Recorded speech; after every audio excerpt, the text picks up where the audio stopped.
Before Facebook likes, Instagram hearts, and Twitter retweets, there was a simpler way to show you cared: the guestbook. In the early days of the internet, websites often came with a little digital notebook called a guestbook, a place where visitors could leave comments, signatures, or shoutouts.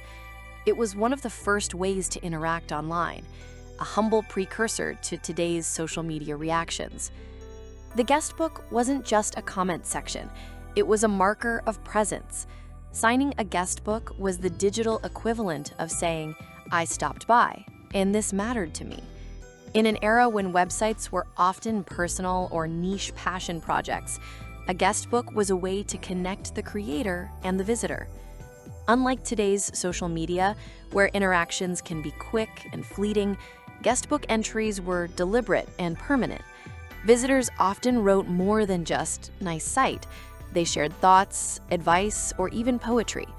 Each signature was a small piece of a growing community, a snapshot of a moment in time. Guestbooks fostered a sense of belonging long before platforms like Facebook made community a buzzword. For hobby sites, fan pages, or small businesses, the guestbook was a gathering spot. People returned not just to browse content, but to check if anyone else had left a message. It was a place to find like-minded individuals in a sprawling and fragmented web. Visitors could respond to each other's notes, sometimes sparking conversations that stretched across time and space. In many ways, guestbooks were the first social networks, but without profiles, feeds, or notifications, just words and goodwill. The way people signed guestbooks was revealing.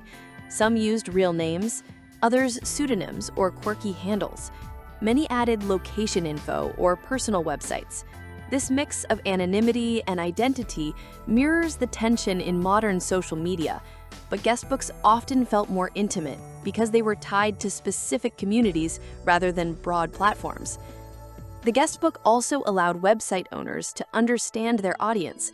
Seeing where visitors came from and what they wrote offered feedback and validation. It was an early form of social proof, a way to say, "My site matters because real people are here." Guestbooks were often simple scripts, a line of code that anyone could add to their site. They didn't require logins or complex databases. Yet that simplicity was their magic. They worked everywhere, from GeoCities homesteads to dedicated fan sites. But that simplicity came with limitations. Guestbooks could be spammed, filled with meaningless posts, or flooded with trolls.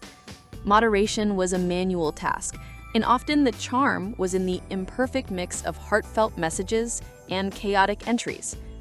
The rise of dedicated social media platforms made guestbooks obsolete. Why leave a note on one site when you could post on your own profile for all your friends to see? The shift was also about convenience and scale. Modern platforms offered richer interactions, photos, videos, instant comments, all in one place. As social media centralized online interaction, guestbooks became relics, visible only on old or archived websites.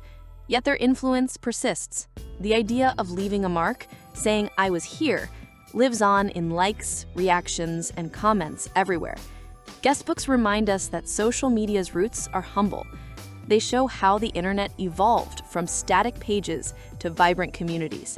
More than that, they reveal a basic human desire: to be seen, to connect, and to share a moment. In today's fast-paced digital world, guestbooks offer a glimpse of a slower, more intentional form of connection, one where every signature carried weight and every visitor mattered. They are the original like button, proof that even the simplest tools can build lasting communities.